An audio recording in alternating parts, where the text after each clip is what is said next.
Boa noite, queridos irmãos. A graça e a paz seja com todos. Queridos, quero pedir aos irmãos que abram suas Bíblias no livro de Neemias. Vamos dar sequência a essa série de mensagens que temos pregado e iniciaremos hoje a leitura do capítulo 12. Neemias, capítulo 12. Num primeiro momento, irmãos, nós iremos ler dos versos de número 1 a 26. Pode assustar os irmãos, mas é muitos nomes, então é mais tranquilo, na realidade, o texto. E conforme nós formos avançando, nós vamos lendo os textos a partir do versículo 27. Amém? Só para os irmãos entenderem como vai ser a dinâmica da exposição. Então, dos versos 1 a 26, nesse primeiro momento, a nossa leitura principal. E depois, avançando o texto, nós iremos fazendo a leitura dos versos seguintes. Amém, queridos? Todos abriram?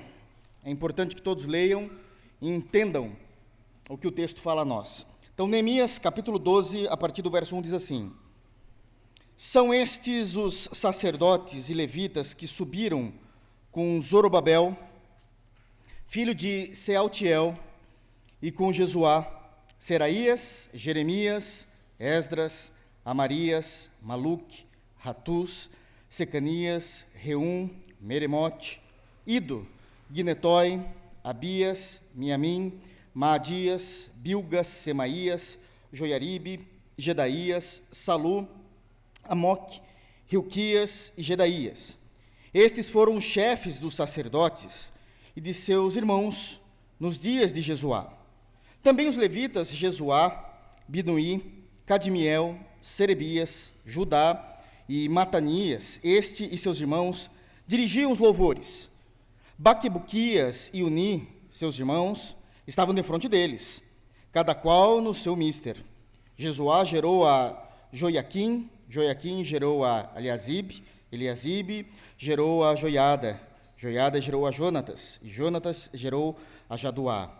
Nos dias de Joiaquim foram sacerdotes cabeças de famílias de Seraías, Meraías de Jeremias, Hananias, de Esdras, Mesulão, de Amarias, Joanã, de Maluqui, de Jonatans, de Sebaías, José, de Harim, Adiná, de Meraiote, Reucaí, de Ido, Zacarias, de Gineton, Mesulão, de Abias, Zicri, de Miniamim, e de Moadias, Piltai, de Bilga, Samua, Semaías, Jonatas, de Joiaribe, Matenai, Jedaías, Uzi, de Salai, Calai, de Amoque, Eber, de Uquias, Razabias, de Jedaías, Netanel. Dos levitas dos dias de Eliasibe foram inscritos como cabeças de famílias Joiada, Joanã e Jaduã, como também os sacerdotes, até o reinado de Dário, o persa. Os filhos de Levi foram inscritos como cabeças de família no livro das crônicas até os dias de Joanã, filho de Eliasibe.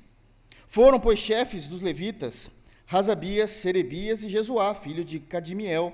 Os irmãos deles lhes estavam fronteiros para louvarem e darem graças, segundo o mandado de Davi, homem de Deus, coro contra coro.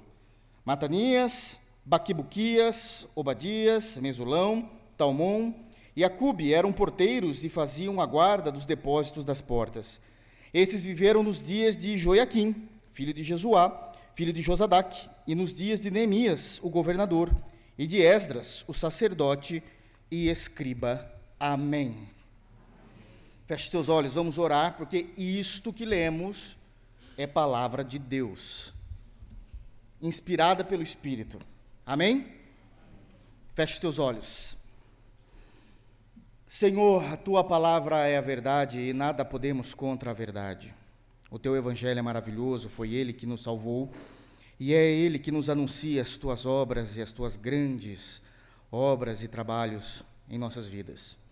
Obrigado pelo perdão dos pecados, obrigado porque o Senhor nos chamou ao evangelho, obrigado porque o Senhor perdoou, Senhor, nos redimiu, nos remiu e nos santifica diariamente.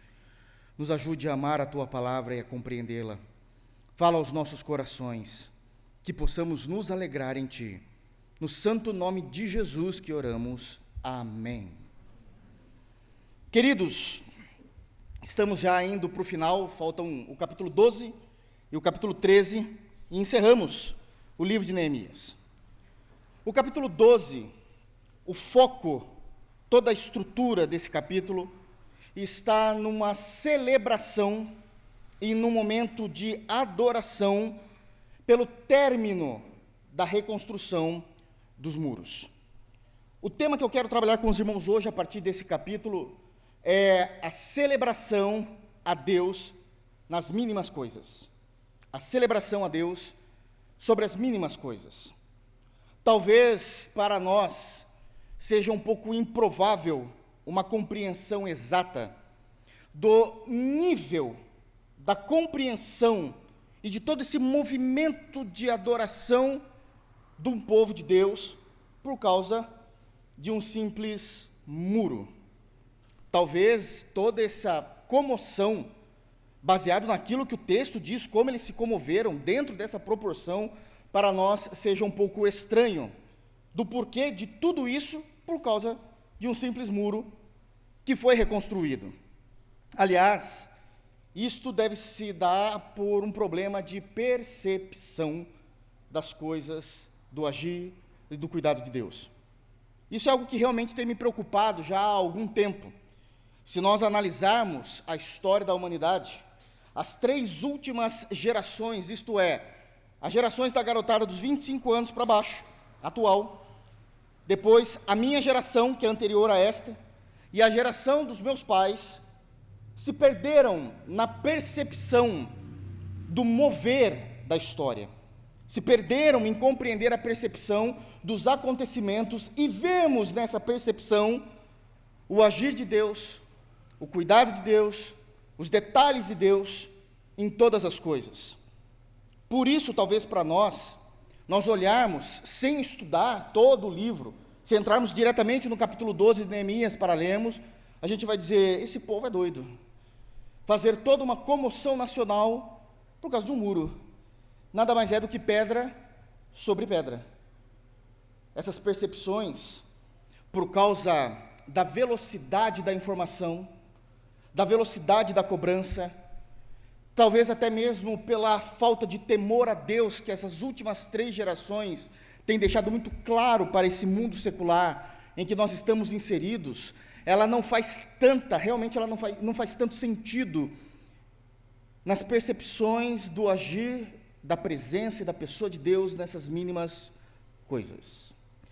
Aliás, qual foi a última vez que quando você entrou no banheiro de sua casa para tomar um gostoso banho, você glorificou a Deus por uma água quente que tem no seu chuveiro?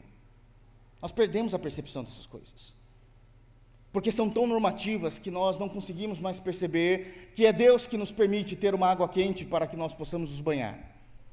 Qual foi a última vez que você glorificou a Deus por aquele colchão gostoso em que você pode se deitar à noite e descansar? Nós nos esquecemos.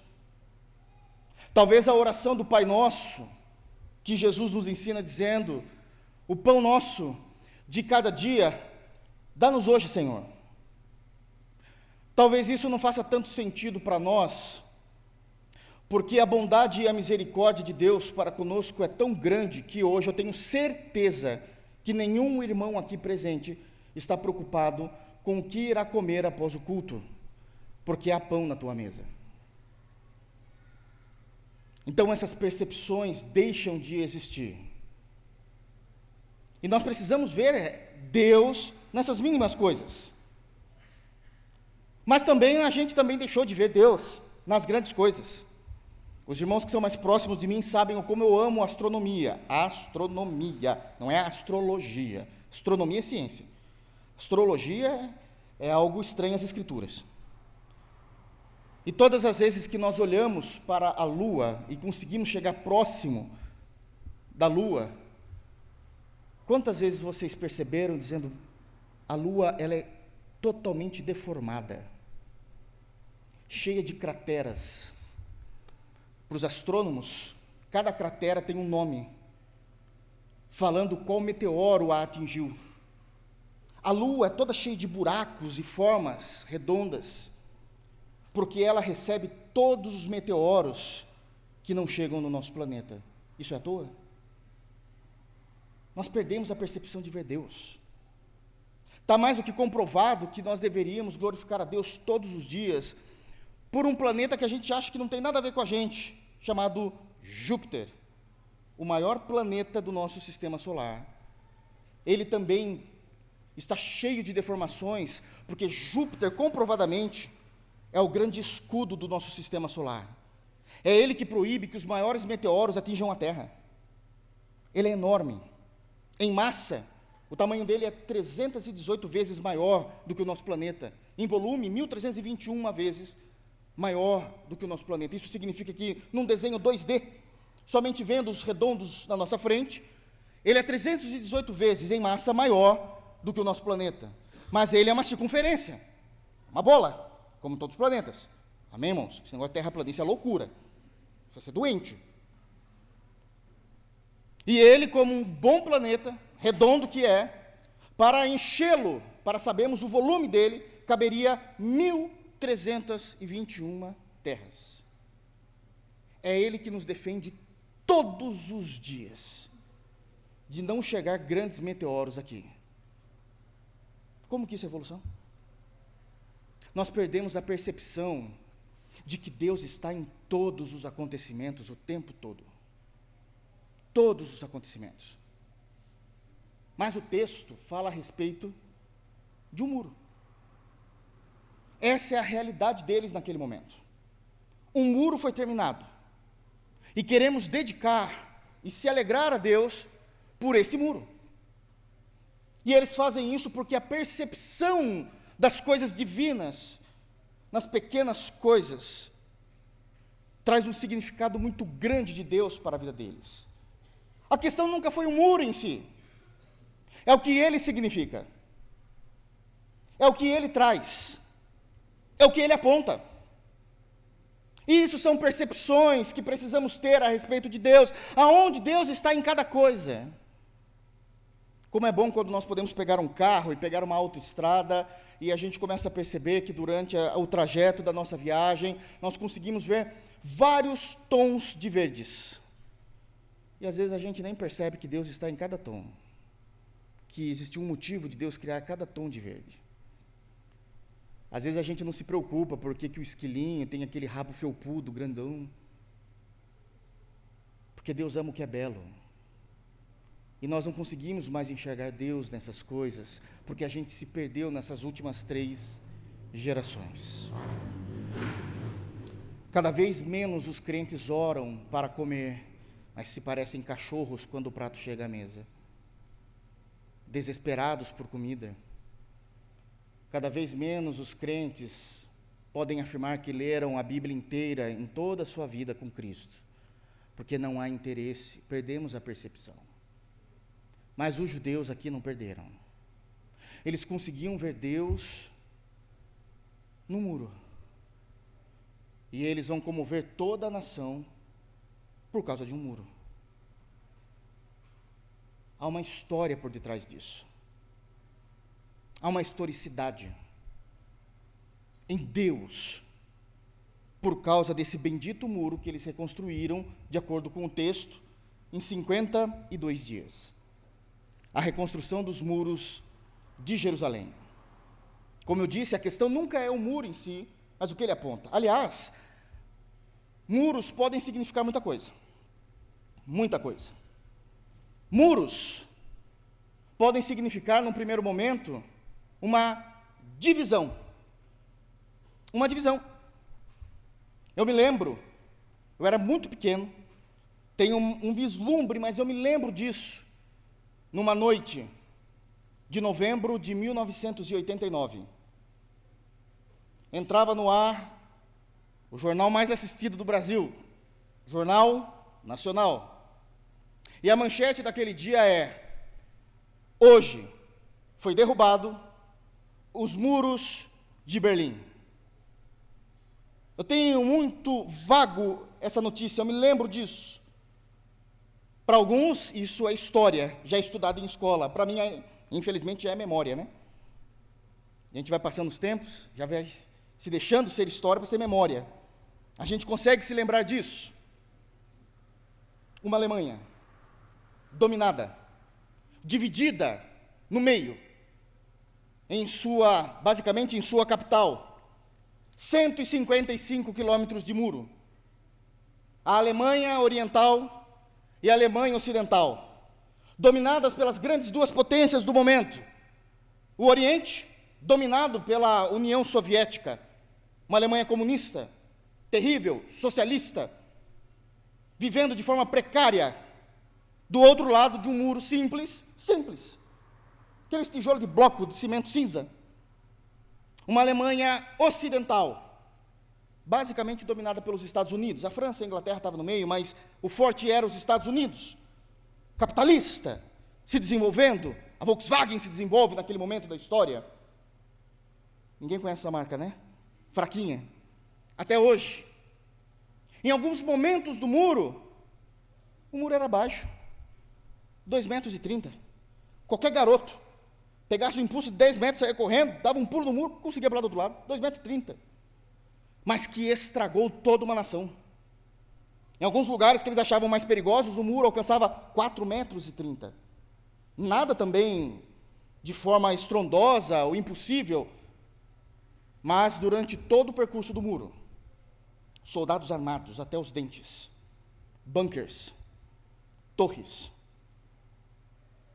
Uma cidade que não podia se passar de um lado para o outro.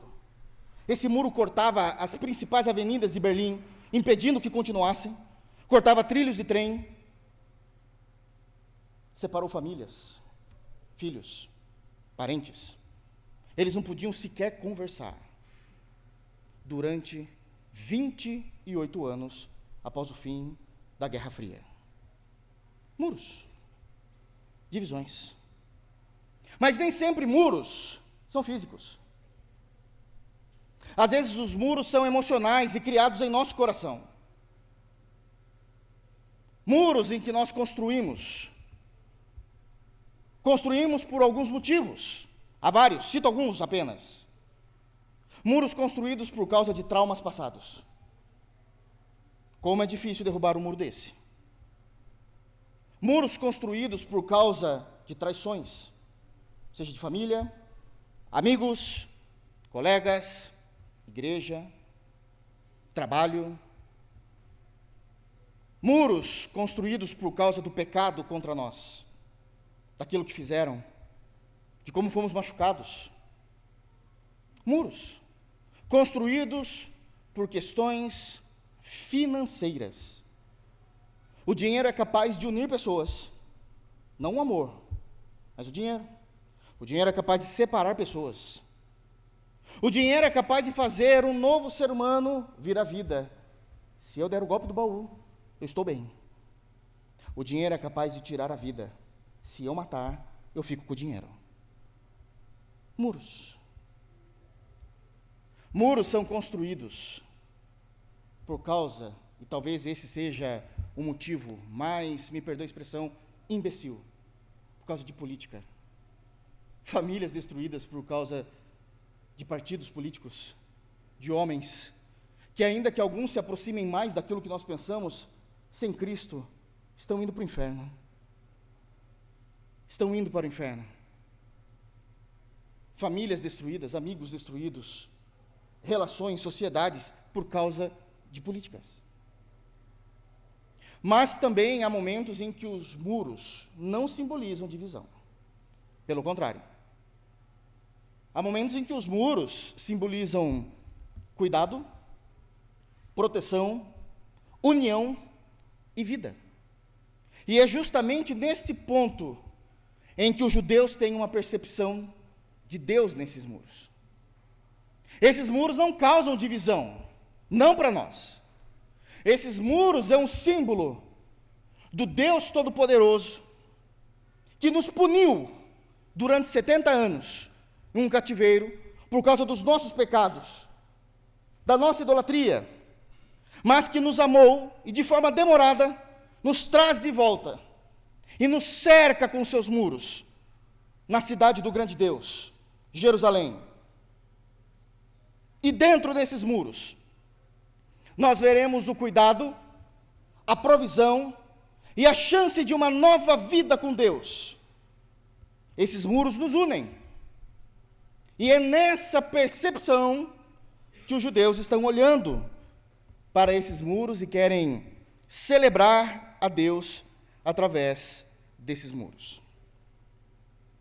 Um segundo ponto importante, ainda a título de introdução, é que essa celebração, esse momento com Deus, necessariamente, o texto vai nos informar que é um momento de grande festa.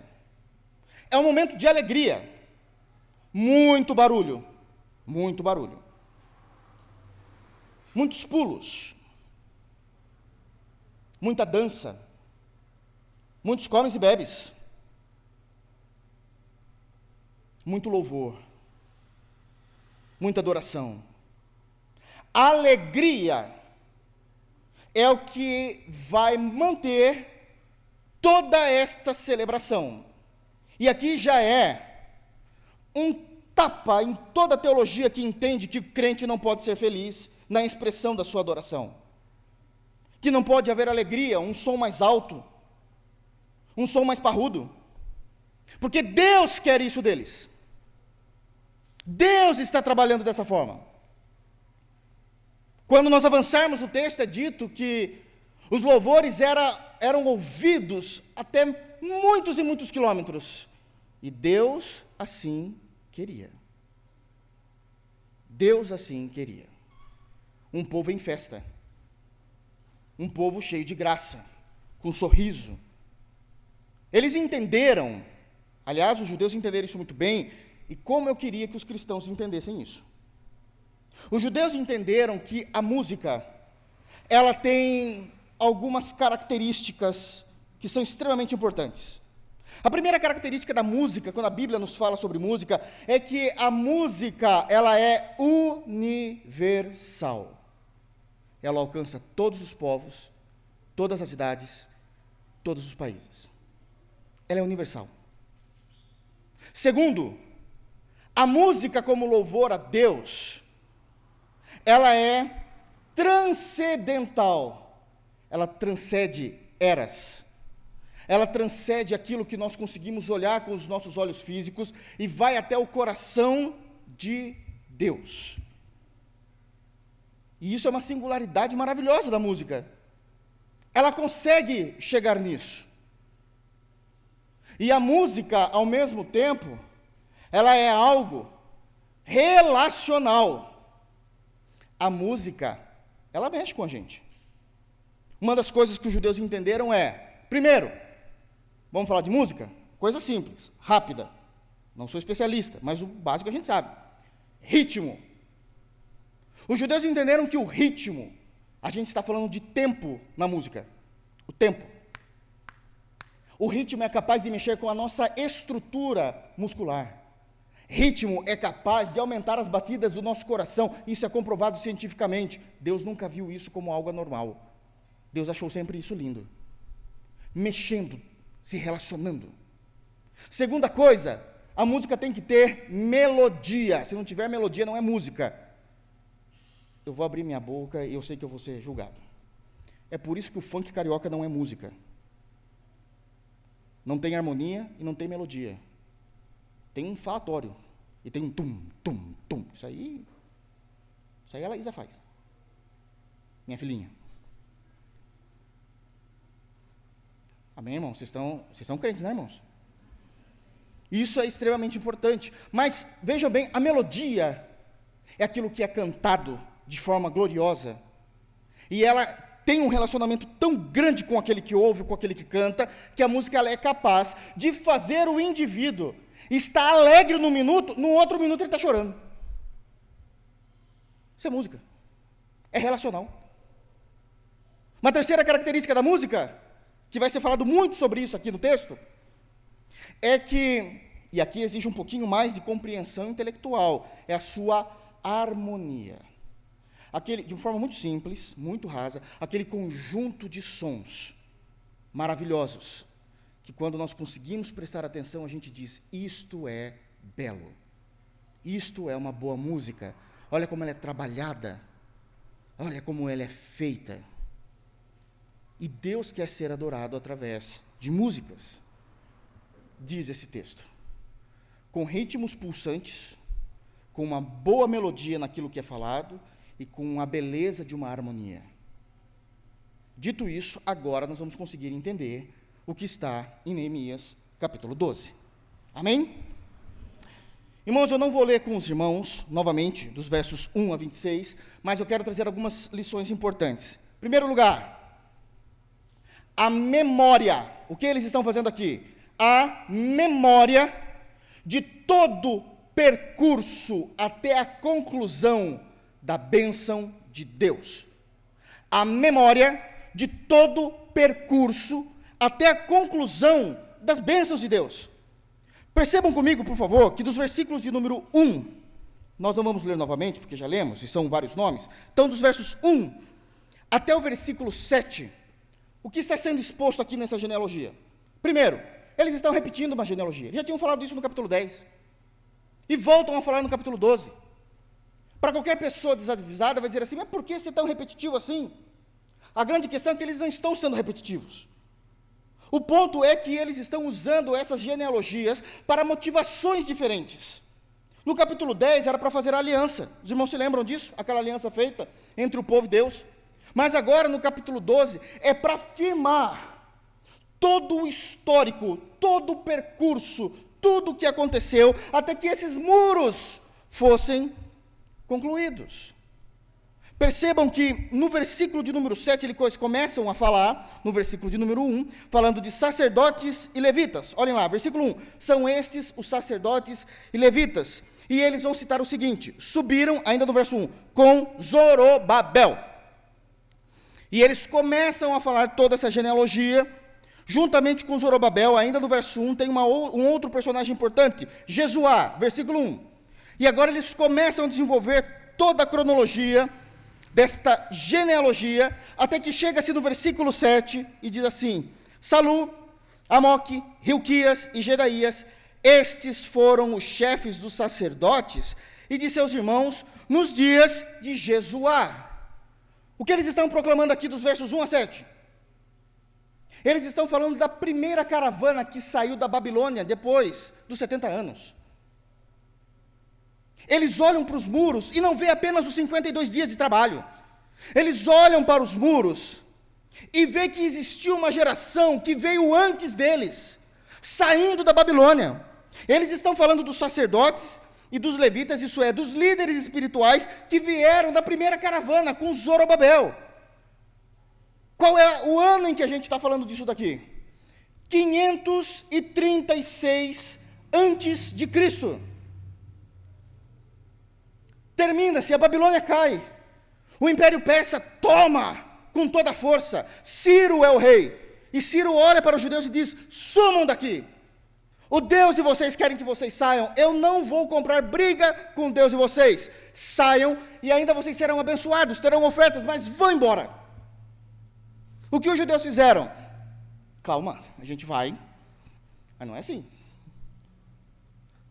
Não é uma família que está se mudando. É uma nação.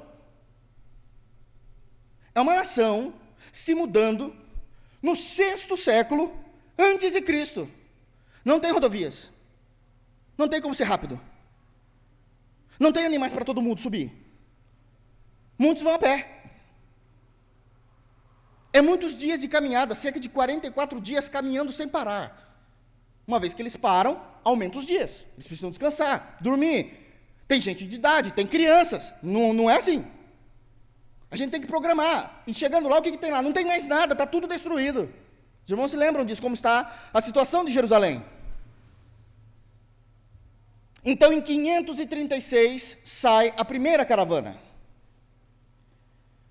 Essa primeira caravana está descrita no livro de Esdras, do capítulo 1 ao capítulo 6 do livro de Esdras. No capítulo 7, nós já pregamos o livro de Esdras aqui, os irmãos se lembram. No capítulo 7, é a primeira vez que Esdras, o irmão que dá o nome ao livro, aparece no seu próprio livro, no capítulo 7 só.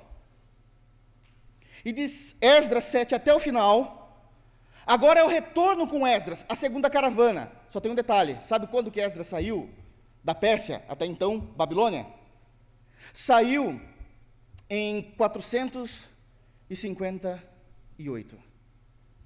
Zorobabel em 536. A distância da primeira caravana com Zorobabel com a segunda que saiu, 78 anos.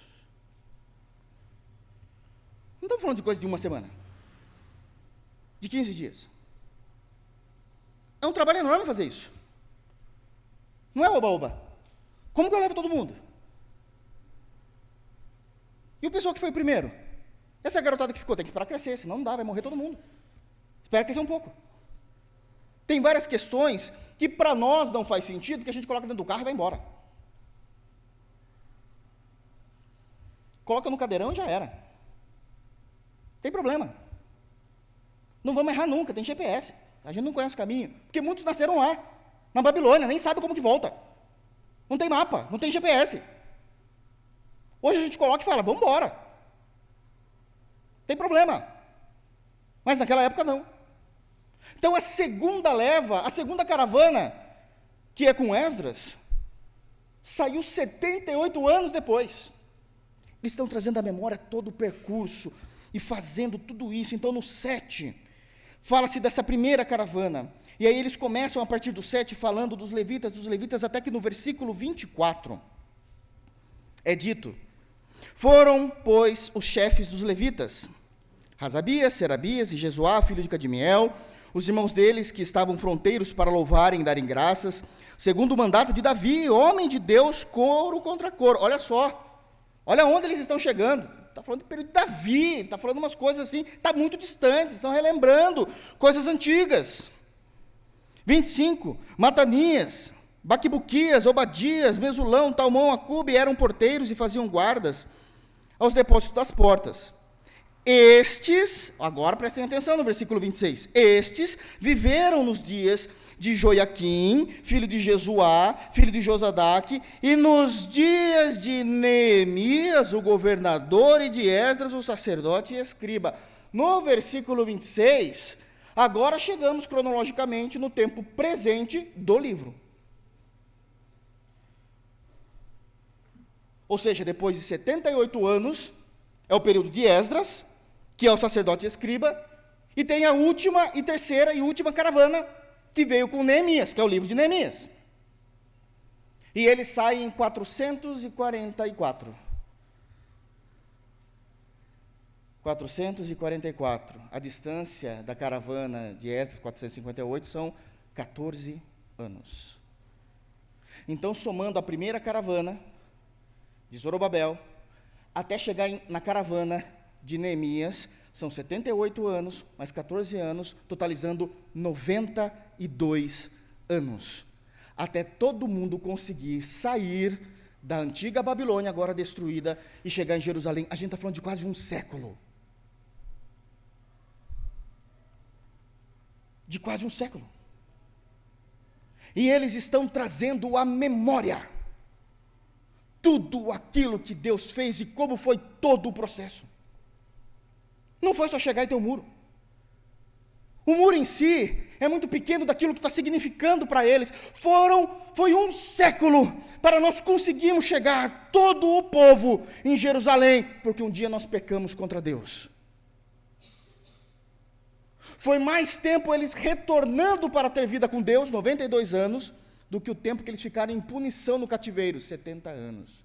Isso mostra que nós podemos pecar rapidamente, podemos ser perdoados por Deus, mas vida com Deus demora de se estabelecer de novo. Como demora para a gente voltar a ter a espiritualidade que um dia tínhamos antes de nós cairmos em pecado? Demora-se. 70 anos de punição, mas para retornar, 92. 92 anos. E eles estão trazendo isso na memória, e a Bíblia nos ensina a olhar para isso, a ver os feitos de Deus. Eu quero que os irmãos abram, por favor, nos Salmos 77. Olhem o Salmo 77. Quero ler alguns versículos com os irmãos. Salmo 77 é um salmo de Asaf. ou seja, um daqueles que realmente era um dos cantores da casa de Deus. A partir do versículo 11, vamos no versículo 11, Salmo 77, 11, até o 14. Olha como ele diz, prestem atenção o que a Bíblia nos leva a entender, a trazer à memória os feitos de Deus, e como é um erro nós não nos lembrarmos disso. Verso 11, ele está cantando a Deus, porque todos os salmos é um hino, e no versículo 11 ele canta o seguinte, somente o versículo 11, recordo os feitos do Senhor. Sabe o que é recordar? É trazer conscientemente à memória.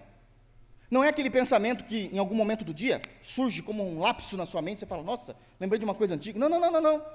Recordar é com consciência, é você forçar a trazer, é você se lembrar dos detalhes e refletir sobre esses detalhes. Isso é recordar. É construir novamente aquela história que você vivenciou com Deus, de como Deus realizou aquelas coisas no passado, e você diz, Deus é maravilhoso. Crente se recorda daquilo que Deus fez na vida deles, de como Deus foi misericordioso, e ele continua, pois me lembro das tuas maravilhas da antiguidade. Essa ideia de, pois eu me lembro não caiu no esquecimento, Senhor, aquilo que o Senhor tem feito em mim, como o Senhor tem trabalhado em mim, não é algo à toa, não é como uma flor que nasce, logo murcha e depois some. Os teus feitos é algo recorrente em meu coração, eu recordo disso, mas não é só recordar, ele continua cantando a Deus e ele diz no versículo 12, considero também nas tuas obras todas, e cogito dos teus prodígios. Recordar é conscientemente trazer à memória, olhar para aquilo, reconstruir aquela história do que Deus fez comigo, mas não é só isso. Agora eu considero como que o Senhor fez isso. Como o Senhor conseguiu. Recordar é olhar o feito de Deus, mas considerar é estudar como Deus fez e não o que Deus fez. Recordar é o que Deus fez, mas considerar e falar, meu Deus, somente o Senhor para fazer isso, porque a maneira como foi feito é uma impossibilidade humana um ser humano fazer, uma inteligência humana, o acaso, e eu consigo perceber que tudo isso foi as tuas mãos, porque eu considero também nas tuas obras todas, e cogito os teus prodígios, eu começo a filosofar em minha mente, dizendo, como foi que o Senhor fez? Como que chegou tal informação em tal pessoa que deu certo? Como foi que o Senhor deu toda essa volta e chegou nisso? Na minha cabeça era, o Senhor poderia fazer assim, mas o Senhor fez algo melhor, o Senhor fez de um jeito que surpreendeu a todos. Porque eu cogito esses caminhos e falo, isso é uma impossibilidade humana, somente a tua graça para fazer isso. Somente a tua graça. Então agora ele engrandece a Deus por causa disso, no versículo 3 ele diz, o teu caminho, ó Deus, é de santidade. E por favor, não entendam esse elogio e esse enaltecimento de quando diz que o caminho de Deus é de santidade, na compreensão de que Deus é puro, Ele é, mas não é isso que o salmista está dizendo. Deus é santo, santo, santo, Ele é 3 vezes santo, a Bíblia é muito clara com isso, não discutimos, a pureza de Deus é maravilhosa, mas não está falando nesse sentido de santidade, de pureza. Por que não? Porque isso aqui é um poema, é uma música diante de Deus, e existe um paralelismo hebraico que nós chamamos. Então ele começa o versículo dizendo o seguinte, o teu caminho, ó Deus, é de santidade. Aí ele termina o pensamento, que Deus é tão grande como o nosso Deus. Se ele estivesse falando da pureza de Deus, seria mais ou menos assim, porque o teu caminho, Deus, é de santidade. Qual outro ser é tão santo como o Senhor?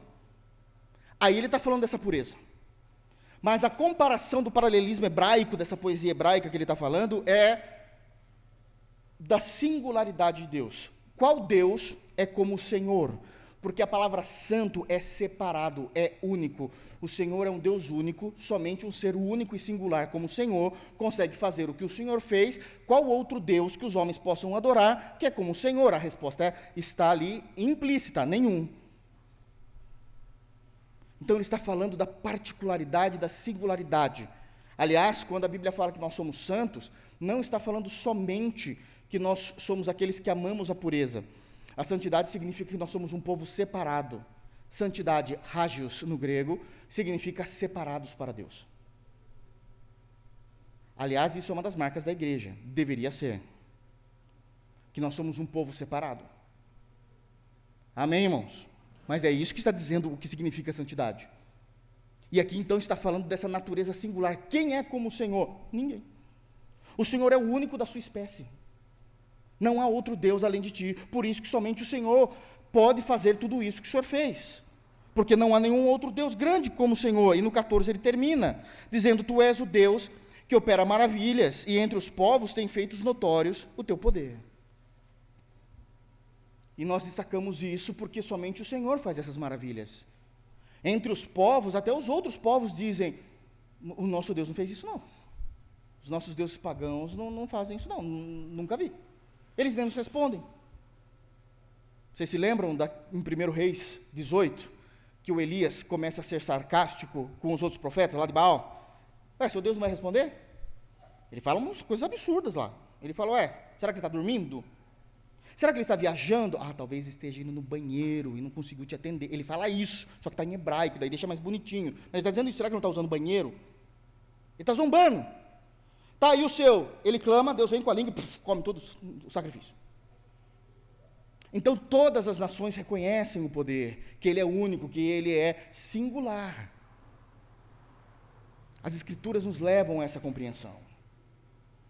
Mas aqui é uma compreensão doutrinária, mas a Bíblia também fala de algo, onde nós aplicamos isso na nossa vida, e eu queria que os irmãos abrissem em Lamentações. Então temos aí o profeta Isaías, vai um pouquinho para frente, Jeremias, um pouquinho para frente, Lamentações, que foi escrito também pelo Gerê, nosso amigo profeta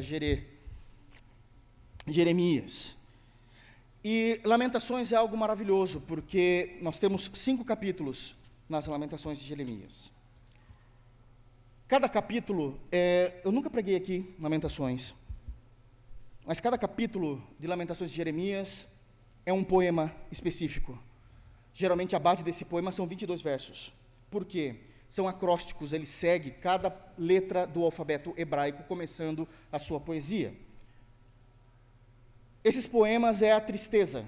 Todos os poemas são muito tristes, porque é a tristeza do povo de Deus diante do seu próprio pecado, e eles estão nesse momento na Babilônia. Eles estão num período desses 70 anos, em algum momento desses 70 anos na Babilônia. E Jeremias, cheio do Espírito, vai compor 5 poemas. Cada poema é um capítulo. No capítulo 1, esse poema de tristeza, ele é personificado numa mulher viúva. Israel é retratado como uma mulher viúva sem o seu marido, porque pecou contra o seu marido, Deus, né? E ela vai clamar ali de forma gritante. Não vou entrar nesses detalhes agora, que não vou expor todo o livro, né? No capítulo 2, nós vamos ver agora a notória ira de Deus sobre o povo, sobre o seu santo povo, porque o seu povo pecou. Mas é descrito que essa ira de Deus não é uma ira volátil, não é o Deus que quis ficar bravo, não, essa ira de Deus, ela é santa, porque é a justiça e o juízo de Deus sobre um povo pecador. O povo reconhece isso, que eles estão sofrendo juízo, mas Deus está com a razão. No capítulo 3, diferente do capítulo 1, não é uma mulher, é um homem solitário. Israel agora é comparado a um homem solitário. Se os irmãos perceberem, no versículo de número 1 do capítulo 3 de Lamentações, diz assim: eu sou o homem que viu a aflição da vara do furor de Deus. Então, tudo que vai ser cantado em forma de poesia a Deus, em lamentação, aquela poesia de lamentação, está falando, personificando a nação de Israel como um homem solitário, sozinho, desesperado. Já que eu estou falando, no capítulo 4, só para os irmãos entenderem, no capítulo 4 é o cerco da Babilônia contra Israel, e é uma lamentação do passado com o presente. No capítulo 4, eles estão lamentando como era glorioso o passado de Israel, dos reis de Israel, das crianças que brincavam nas ruas de Israel, e agora as crianças estão tristes, as crianças estão subdesenvolvidas, e os reis já perderam seus lugares, e inclusive a linhagem de Davi perdeu o seu trono.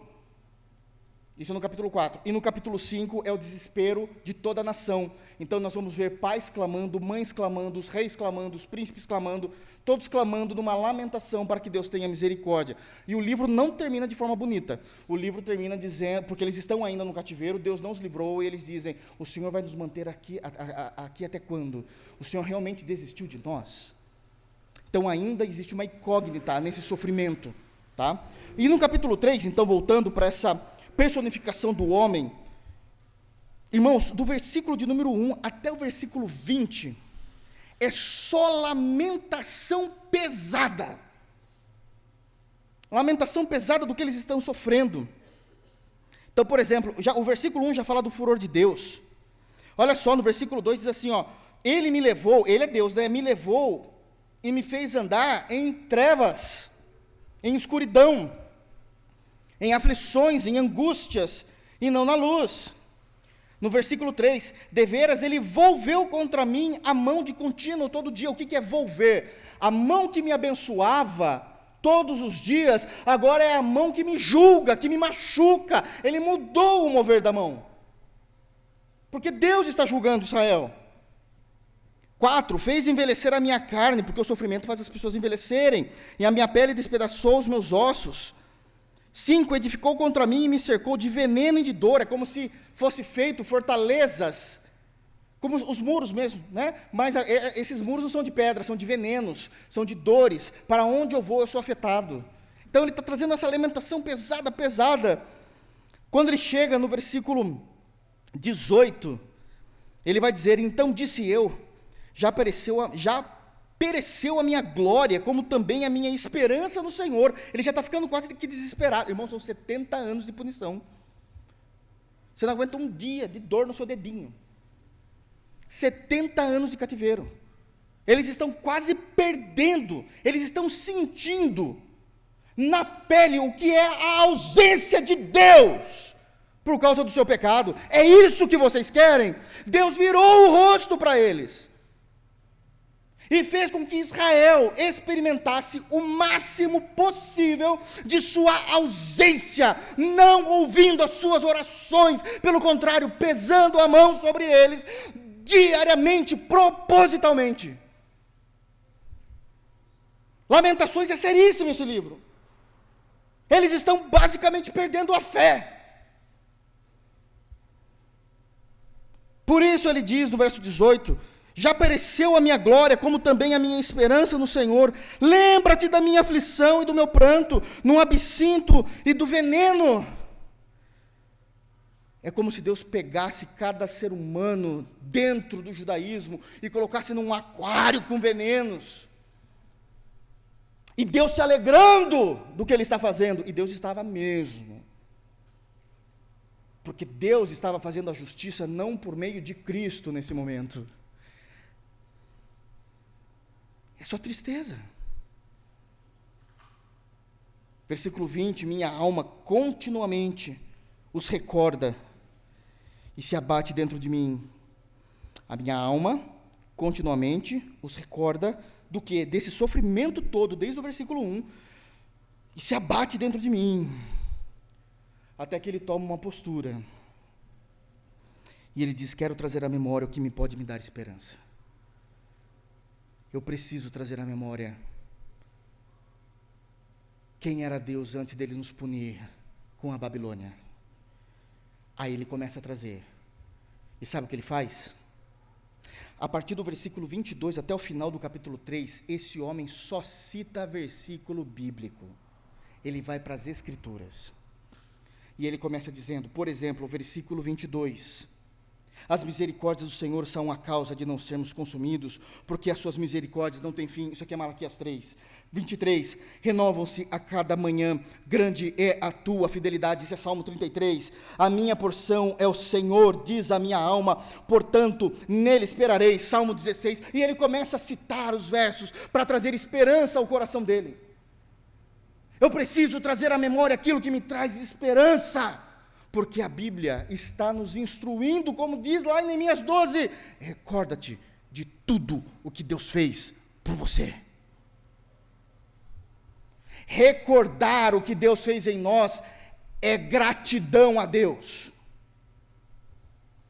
É gratidão a Deus. É por isso que, vamos voltar por favor em Neemias 12, é por isso que nos versos 1 a 7, está se falando dessa primeira leva, dessa primeira caravana com Zorobabel, mas quando chegamos no versículo 26, Zorobabel nem vivo é mais. A gente está falando de 92 anos de distância de um para o outro.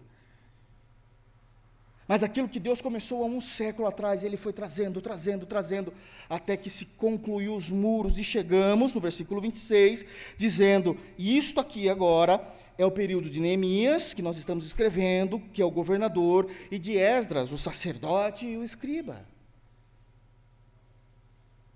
Esses muros, para nós, não têm 52 dias.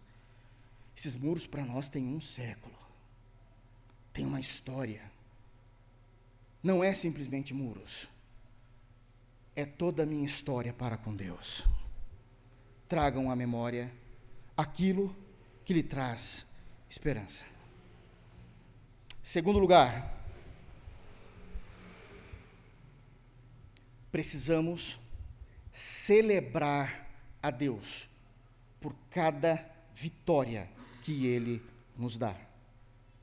Precisamos celebrar a Deus por cada vitória que Ele nos dá. Verso 27, olha o que diz. Na dedicação dos muros de Jerusalém, procuraram os levitas de todos os seus lugares para fazê-los vir, a fim de que fizessem dedicação. É uma obrigação cristã, é um ato de gratidão, celebrarmos a Deus por cada vitória que Ele nos deu. Talvez para você e para mim, é só um muro, mas para eles, é a história, é a vitória. Ainda que demorada, ainda que por um século, 92 anos, o que eles têm em mente não é só isso. Foram 70 anos como escravos na Babilônia, por nossa culpa. 92 anos, para retornarmos, cerca de 160 anos no total, 160. Quando nós chegamos, estava tudo destruído. Com Zorobabel, a importância era reconstruir o templo. Com Esdras, aprender a lei de Deus, que há muito tempo eles não aprendiam. E com Neemias, reconstruir o muro. Isso para nós é uma vitória. Deus seja louvado. Então busca todo mundo, de tudo quanto é lugar, traz todo mundo para cá. Nós vamos fazer uma grande festa a Deus. Nós vamos fazer uma grande festa. Queridos, deixa eu falar uma coisa para vocês. A maioria esmagadora das pessoas que ficam observando vocês, só olham as suas vitórias como fosse algo acontecendo naquele momento. Talvez aquela promoção que você teve, a pessoa olha e fala assim, tá vendo? Olha que sortudo. O carro que você tanto precisava, nossa, agora trocou de carro. A casa, o apartamento que você conquistou, meu Deus do céu, agora seguro, nojo. Porque eles acham que a sua história é pontual, é só aquilo. Eles nunca vão saber tudo o que vocês precisaram se abster, trabalhar, engolir sapo, crescer, economizar, deixar de fazer algo para conquistar aquilo. Somente você e Deus sabe o quanto custou aquela bênção. Eles não levantaram, não trabalharam, não estudaram, não se aperfeiçoaram, são preguiçosos, e vem falar que é sorte? Sorte porque eles nunca fizeram nada. E eles olham para o trabalho de vocês e falam, foi sorte. Ignore essas pessoas, são inúteis na sociedade. Eles reuniram todo mundo porque sabiam o preço, sabiam o símbolo daqueles muros, sabiam o que significava. Eles entendiam o que aquilo era para eles. É muito fácil chegar e dizer, foi sorte.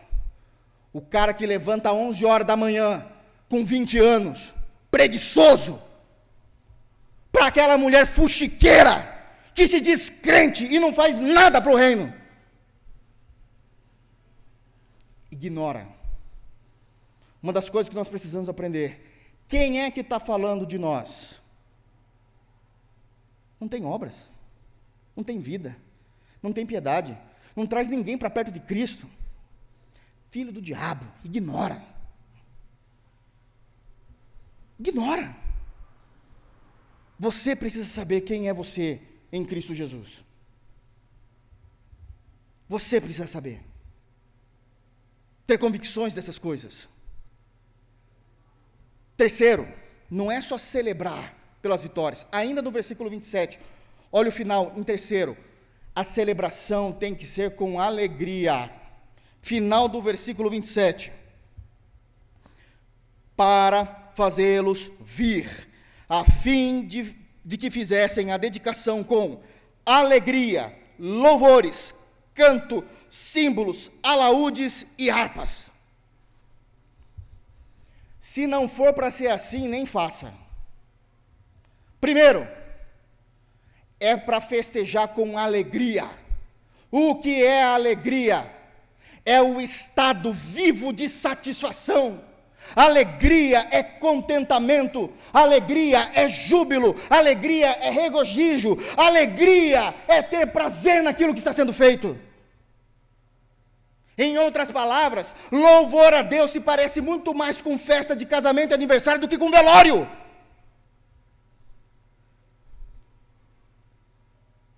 Deus quer alegria. Deus exige alegria.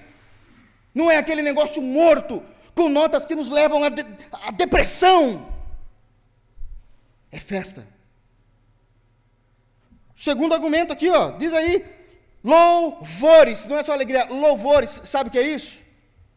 É que em tudo isso, no meio dessa alegria, existe um momento da adoração a Deus. E o louvor, o momento em que a igreja se reúne, ela é dividida em dois momentos da adoração, dentro dos cânticos, dentro daquele momento de exaltação. É engrandecer a Deus por aquilo que Ele é e agradecer a Deus por aquilo que Ele fez. Isso são os louvores. Quem Ele é e o que Ele fez. Terceiro ponto, canto. Deus quer ser exaltado através da música. E aqui ele vai começar a pegar pesado nisso. Através daquilo que é cantado. É por isso que a música cristã e congregacional não pode ser músicas que enaltecem o homem. Nós não nos reunimos para cantar sobre nós. Alguns irmãos vão se lembrar, principalmente os que vieram de neopentecostalismo, que é para a direita, para a esquerda, para frente, para trás, por todo lado, eu sou... Não, não tem nada a ver com a gente. Tem a ver com quem Deus é. Tem a ver com quem Deus é. Não é cantar sobre nós, é cantar sobre Ele. É por isso que os louvores não podem ser antropocêntricos, mas cristocêntricos. E lembrarmos daquilo que Ele fez, das tuas maravilhas. E cantamos isso. Agora, como é que esse cântico tem que ser acompanhado? Diz o texto, com banda. Símbolos, instrumentos de percussão, alaúdes, vem da família do violão, e harpas, que é bem melódico. Deus quer banda. Deus quer alegria. Vou abrir um parênteses aqui, irmãos. Se você não gosta de coisa muito agitada, muito barulho, eu entendo, Deus gosta. Não estamos dizendo que vamos para os excessos. Não vai virar isso daqui, Vale Night, de forma alguma, é com ordem e decência. Mas está longe de ser uma coisa que é empurrado, que é com aquele choro. Não, é alegria. É alegria. Sempre foi assim, irmãos. Os judeus sempre louvaram dessa forma. Sempre exaltaram. Quarto lugar, versículos 28, 29 e 43. É claro em dizer que Deus ama ser adorado em comunidade. Deus ama ser adorado em comunidade. Versos 28. Ajuntaram-se os filhos dos cantores, tanto da campina, dos arredores de Jerusalém, como das aldeias dos netofatitas, como também de Bet-Gilgal e dos campos de Geba e de Asmavete, porque os cantores tinham edificado para si aldeias ao redor de Jerusalém, que era ali perto do templo, ali os levitas, né? E no versículo 43 diz, no mesmo dia ofereceram grandes sacrifícios e se alegraram, pois Deus os alegrara, com grande alegria, também as mulheres, os meninos se alegraram, de modo que o júbilo de Jerusalém se ouviu até longe. Está no texto. Está no texto, irmãos. Notinha de rodapé. Só para provocar. Me perdoem. Se aqui fosse uma igreja pentecostal, o povo já estava dando glória a Deus. Fechando. Glorificar não é errado, irmãos. Os exageros, sim. Mas Deus tem que ser glorificado no seu culto. Largue mão de quererem ser tradicional e a sua ortodoxia levar vocês para o inferno também. Não entenderam, Senhor. A minha parte eu fiz. Isso é extremamente sério. Nós temos problemas com aquilo que não é bíblico, mas glorificar a Deus é bíblico, irmãos. E a igreja precisa entender isso. Deus tem que ser glorificado no meio do seu povo. Se ele não for glorificado aqui, ele vai ser glorificado aonde? No bar? No bingo? Sejamos sinceros, irmãos. Deus precisa ser glorificado no meio do seu povo. Deus quer ser adorado em comunidade. É todos. É todos. É todos juntos. Com alegria. O texto começa dizendo lá no 22, que os cantores, assim como os arredores de Jerusalém, os filhos deles, vieram para ser adorados em comunidade. A adoração a Deus tem que ser uma miscelânea de pessoas. Uma miscelânea. Homens, mulheres, garotos, crianças, todos em adoração, cantando, se alegrando. É isso que Deus ama, é isso que Deus espera do seu povo. Irmãos, tirem um dia, converse com o pessoal do louvor, com o grupo. Quando eles estão aqui em cima, fala assim, como que a igreja é quando vocês estão cantando? Vocês vão ficar tristes. Você vai ver gente olhando para o celular, gente que não está aplaudindo na hora que é para aplaudir, bater palma, gente que só está olhando, observando, como se estivesse assistindo algo. É interessante. Eu conheci muitos pastores que pecam nessa área. Pastores que pecam, sabe por quê? Chegam no culto só depois do louvor. Conheci muitos isso. Chega só depois do louvor. Ou então, se estão na igreja, esses então eu conheci muitos, eles ficam, começa o culto, eles estão na sala pastoral. Termina-se o louvor, aí eles saem da sala pastoral. Os que não estão, alguns que não estão na sala pastoral, está todo mundo cantando e eles assim, ó, olhando sério. A impressão que dá é que o momento do louvor é para crentes fracos, simples. Eles jamais. Está errados. É todos. Da onde vocês estiverem, das campinas, dos arredores, venham todos adorar ao Rei. Deus ama ser adorado em comunidade. Quinto lugar. Sem santidade não há adoração. Sem santidade não há adoração. Versículo 30. Purificaram-se os sacerdotes e os levitas, que também purificaram o povo e as portas e o muro. Como é que o povo de Deus vem para o culto? Com uma nova vida em Jesus. Nós chegamos aqui com um coração puro. O culto de domingo, por exemplo, nada mais é do que um resultado de uma semana de culto individual que nós tivemos para Ele, em nossa devoção, em nossas leituras, em nossa santidade de vida.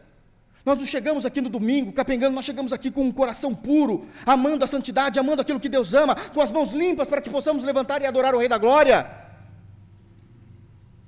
Tudo começa inclusive com os líderes, purificaram-se os sacerdotes e os levitas, e depois o povo foi purificado. Existia uma liturgia no Antigo Testamento de purificação, e hoje a purificação é pela palavra de Deus. A palavra de Deus entra no meu coração, ela me transforma, ela muda. E eu venho, amando o meu Senhor com alegria, e levanto as minhas mãos limpas diante daquele que merece a minha adoração, o meu louvor e a glorificação.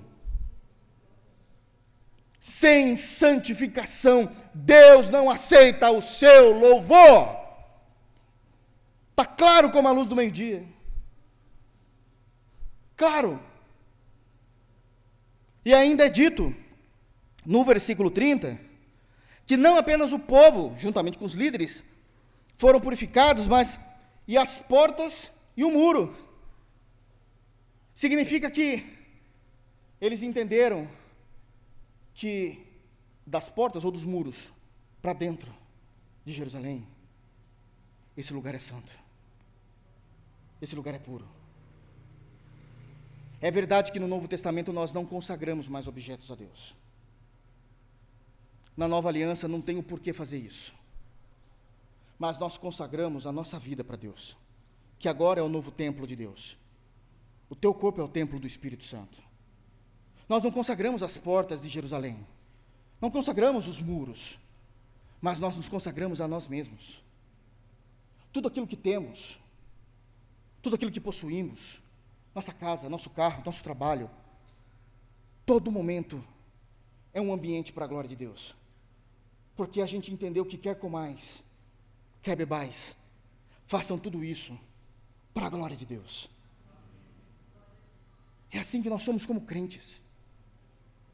Nós entendemos isso. Deus quer ser celebrado dessa maneira.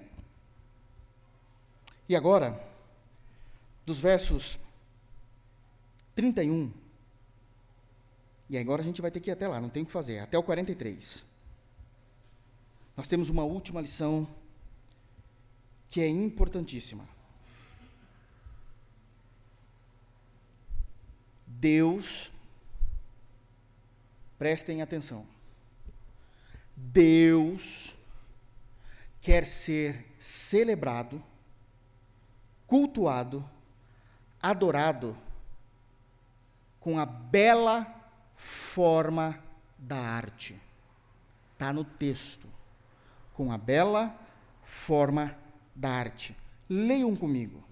Tentem imaginar tudo isso que nós vamos ler do 31 ao 43. E semana que vem, se Deus permitir, eu vou ter que pregar de novo do 41 ao 43, que tem muita coisa. Então vamos lá. Aqui a gente só vai de forma rasa e superficial. Leiam. Então, fez quem? Neemias. Fiz subir os príncipes de Judá. Prestem atenção, tentem elaborar tudo isso que ele vai falar aqui. Sobre o muro. E formei 2 grandes coros, em procissão. Eles estão andando agora. Sendo um à mão direita sobre a muralha, para o lado da porta do monturo. Após eles ia Rosaías e a metade dos príncipes de Judá. Azarias, Esdras, Mesulão, Judá, Benjamim, Semaías e Jeremias. E dos filhos dos sacerdotes, com trombetas, Zacarias, filho de Jonatas, filho de Semaías, filho de Matanias, filho de Micaías, filho de Zacuro, filho de Asaf. E seus irmãos Semaías, Azarel, Milalai, Gilalai, Maai, Netanael, Judá, Hanani, com os instrumentos músicos de Davi, homem de Deus. Esdras, o escriba, ia diante deles. Esse é o primeiro grupo. Um coro, procissão, Esdras na frente. 37. À entrada da porta da fonte, subiram diretamente as escadas da cidade de Davi, onde se eleva o muro por sobre a casa de Davi, até a porta das águas, ao lado oriental. O segundo coro ia em frente, e eu, agora Neemias, liderado por Neemias, um por Esdras, outro por Neemias. E o segundo coro ia em frente, e eu, após ele. Metade do povo ia por cima do muro, desde a torre dos fornos até o muro largo. E desde a porta de Efraim, passaram por cima da porta velha, da porta do peixe, pela torre de Hananel, pela torre do Sem, até a porta do gado, e pararam à porta da guarda. Também fizeram uma outra procissão pelo outro lado. Versículo 40. Então ambos os coros pararam na casa de Deus, o templo. Pararam na casa de Deus, como também eu e a metade dos magistrados comigo. Os sacerdotes, Eliaquim, Maséias, Miniamim, Micaías, Elioenai, Zacarias, Hananias, iam com trombetas, como também Maséias, Semaías, Eleazar, Uzi, Joanã, Malquias, Elão e Ezer, e faziam-se ouvir os cantores sobre a direção de Jesraías. E no mesmo dia ofereceram grandes sacrifícios e se alegraram, pois Deus os alegrara com grande alegria. Também as mulheres e os meninos se alegraram, de modo que o júbilo de Jerusalém se ouviu até de longe. Conseguiram imaginar? Vamos entender? Primeira coisa para entender, versículo 24. Versículo 24. Olha já o que já estava sendo feito e às vezes a gente não percebe. Os irmãos deles, lá na metade do versículo para baixo, os irmãos deles lhe estavam fronteiros para louvarem e darem graças, segundo o mandado de Davi, homem de Deus. Como eles vão louvar? Como a Bíblia pede. É como Davi instituiu em Crônicas. Está em Crônicas 15 e Crônicas 16, primeiro Crônicas. O que eles fizeram aqui? Final do versículo 24. Coro contra coro. Divisão de vozes. A coisa é bonita, não é qualquer um. Divisão de vozes. Coro contra coro. Não sei, irmãos, se um estava em barítono, nem sei, eu não sei. Mas eles estão falando de vozes separadas. Coro contra coro. É um negócio elegante. Não é um bando de gente desafinada. Não, tem que saber cantar. Ai, pastor, então quer dizer que para louvar a Deus, eu preciso saber cantar? Para louvar, não. Para cantar, sim. Simples e elegante. Para louvar, você louva do teu lugar. Deus vai te ouvir, se for em sinceridade. Para cantar, tem que saber. Da mesma forma como não é qualquer um que pode subir no púlpito e pregar. Simples. Coro contra coro. Aí começa, como eu disse, a partir do versículo 31. Separa-se em dois grupos. Um grupo está sendo liderado por Esdras. Outro grupo por Neemias. Um vai por um canto da cidade. Outros vai por cima do muro. Todos cantando, em procissão. E eles vão cantando de tal maneira que eles vão chegar juntos na porta do templo. Irmãos, eles estão cantando com vozes separadas, com trombetas, com símbolos, com harpas. É uma coisa gloriosa, celestial. Isso é arte. E eles se encontram no momento certo diante da porta do templo. E ali eles continuam louvando a Deus. E agora todas as vozes juntas, ainda que separadas. Isso é beleza. Isso é arte. Não é ninguém cantando, oh querida, não é. É gente cantando de forma gloriosa, angelical. Como é que os nossos louvores não são assim? Nós estamos pecando contra Deus. Salmos 95, como foi lido? Vinde todos adorai ao Rei. É a Ele que nós louvamos, é a Ele que nós louvamos. De uma forma teatral, dramática, gloriosa, com arte, e eles chegam e começam a cantar. Versículo 40, como é dito, então ambos os coros pararam na casa de Deus, como também eu e a metade dos magistrados, e todos cantam. E aquele líder, dirigindo todo esse coro, no final do versículo 42, cantores sob a direção de Jesraías, e todo o povo se alegrou. A Bíblia diz, Salmos 33, e eu termino. Salmos 33.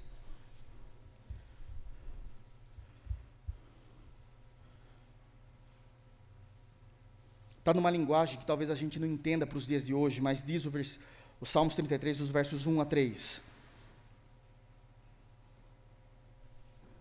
Todos abriram? Vamos ler o que diz os versos 1 a 3. Exultai. Exultai é uma alegria com emoção, com manifestação prazerosa. Exultai, ó justos, no Senhor. Aos retos, aos salvos, aos crentes, fica bem louvá-lo. Como é que nós ficamos com as bocas fechadas? Não levantamos as mãos, não aplaudimos. Aos crentes fica bem louvá-lo. Celebrai ao Senhor com harpa. Louvai-o com cânticos, no saltério de 10 cordas. E aí vem agora a questão técnica, versículo 3. Entoai-lhe novo cântico, tangei com arte e com júbilo. Sabe o que é tangei com arte? Aqueles que tocam, toquem bem. Não fiquem errando. Tocai bem. Da mesma forma em que Neemias está falando, cantai bem. Essa historinha de é para Deus e Deus aceita, isso é heresia. Deus quer o melhor. Se você entrou para esse ministério, se empenhe nisso. Se o teu negócio é cantar, o meu não é, mas se o teu é, cante bem, divida vozes, faça com que Deus seja glorificado. E vocês que tocam, diz o texto, harpas, saltérios, de 10 cordas, o que é muito difícil, é um instrumento complexo. Tangei bem, dedilhe bem, saiba as notas, saiba os acordes, os arpejos. Deus é quem está sendo louvado. A Deus seja a glória para todo sempre. Amém. Vamos ficar de pé.